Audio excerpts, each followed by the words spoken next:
I want to thank the woman who believed in me when I didn't believe in myself. Thank you. On the day he graduated, he called her name in front of everyone.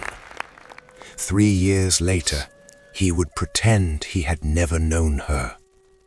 But before the applause, before the suits and the money, there was a girl.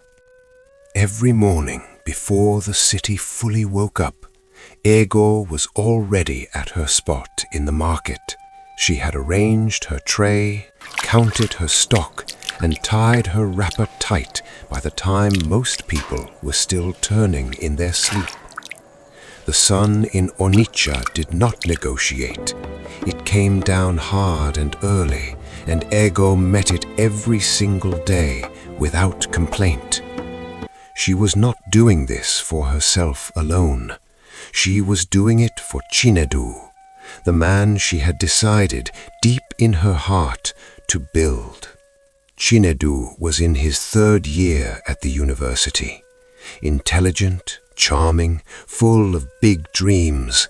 He had a way of saying things that made the heat feel lighter, that made a hard life feel like a temporary inconvenience on the way to something beautiful. But dreams do not pay school fees. Ego knew this better than anyone, so she paid them herself. When he called to tell her his lecturer had introduced a new textbook, expensive but necessary for the exams, Ego did not sigh. She did not pause. She counted out what she had, wrapped it carefully, and sent it to him the same day. He came to the market that afternoon just to see her. He stood there looking at her the way a man looks at someone he genuinely cannot believe exists. He told her that when he graduated, he would open a big store for her.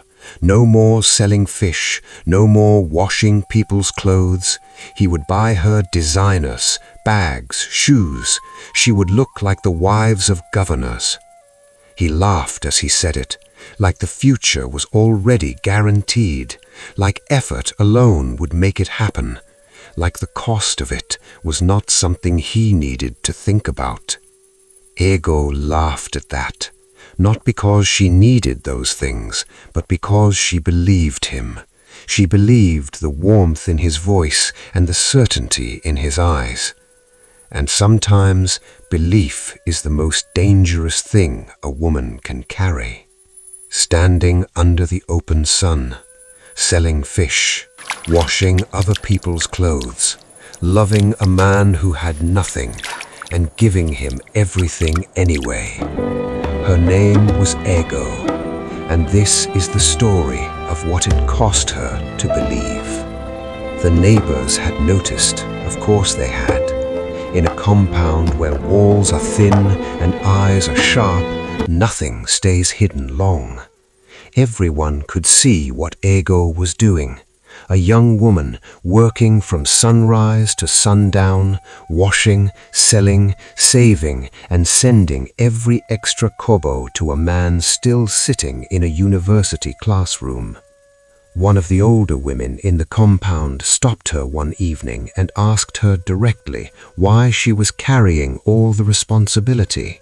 Why was she the one suffering while he was the one studying? Ego answered simply. She said Chinedu needed to focus. The woman shook her head slowly, not with cruelty, with the kind of knowing that only comes from having loved too much yourself.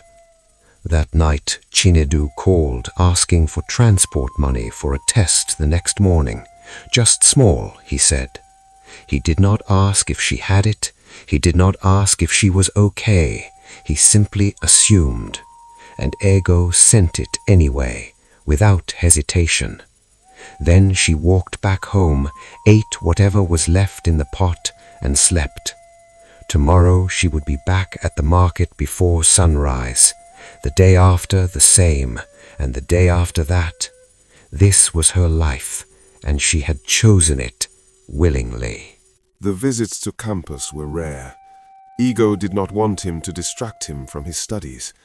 But sometimes Chinedu would call her to come, and on those days she would dress carefully, iron her best blouse, walk through those university gates like she belonged there, because in every way that mattered, she did.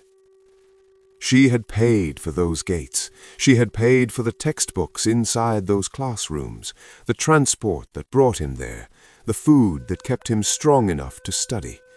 If anyone belonged on that campus, it was Ego.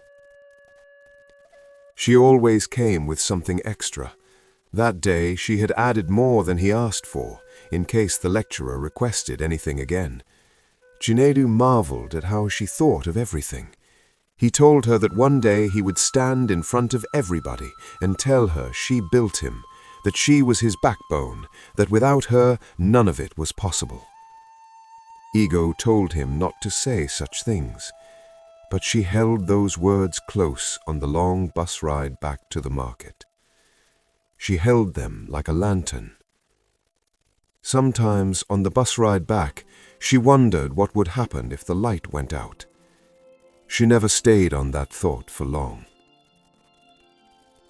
Then came the semester that nearly broke everything. Chinedu called on a Tuesday evening, and his voice was different, flat and afraid in a way she had never heard before. The school had posted a tuition balance list. If he did not complete the payment within the week, he would not be allowed to sit for his exams. The amount outstanding was 400,000 naira. For a woman selling fish in Onitsha market, 400,000 naira was not a number, it was a mountain. Ego sat with it that night. She counted everything she had, her daily savings, her emergency funds, the small reserve she had been quietly building on the side, the money the doctor had specifically told her to use for her own treatment. She had fainted in the market the month before. Nothing fatal, they said, but her body was tired and it was asking for rest, for care, for medicine. She had been saving slowly for that, quietly, without telling Chinedu because she did not want him to worry.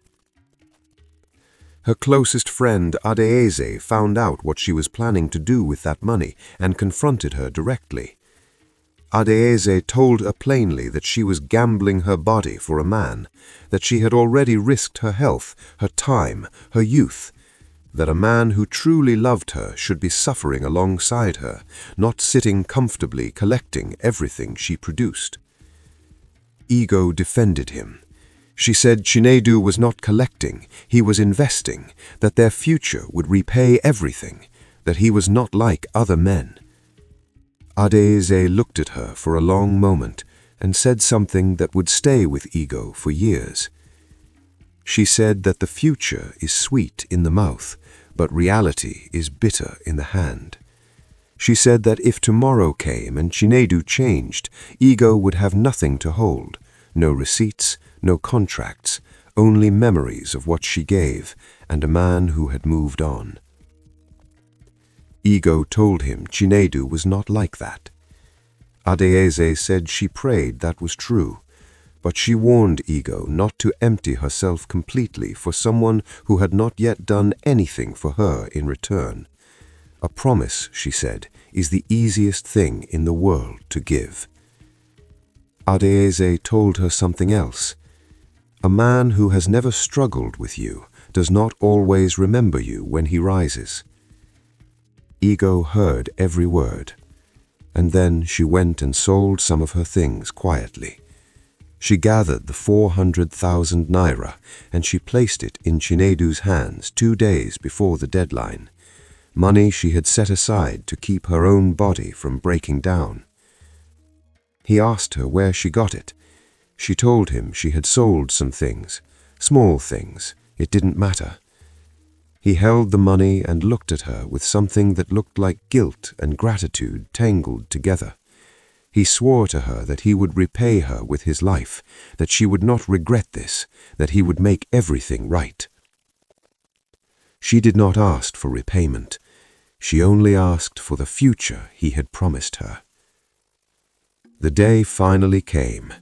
Chinedu graduated with a second-class upper degree.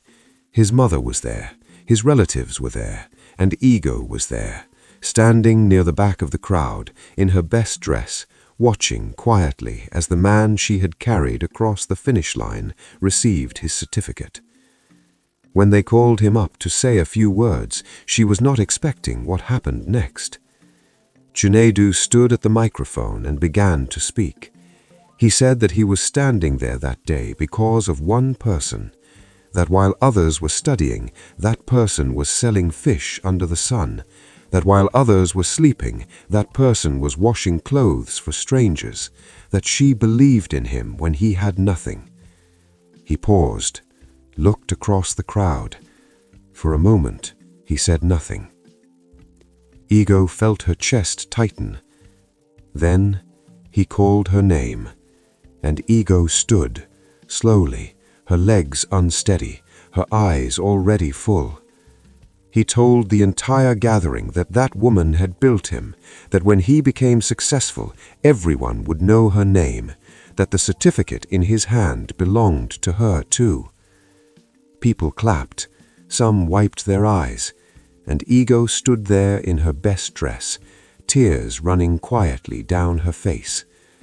Not from sadness, from relief, from the feeling that the long road had finally meant something, that her sacrifice had not been wasted, that the man she loved had seen her, truly seen her, and chosen, in front of everyone, to say so. She did not know on that warm and beautiful afternoon that this was the peak, that from here the road would only go downhill, that the man holding that certificate would, in time, begin to forget the hands that paid for it. But that is the cruelty of hope. It does not warn you. It only shines. Ego gave Chinedu everything, her money, her strength, her years, and on graduation day he called her name in front of everyone. He said she built him. He said everyone would know her name. He meant it, at the time. But a name spoken in public is not the same thing as a promise kept in private. And in part 2, the man she built will begin to disappear.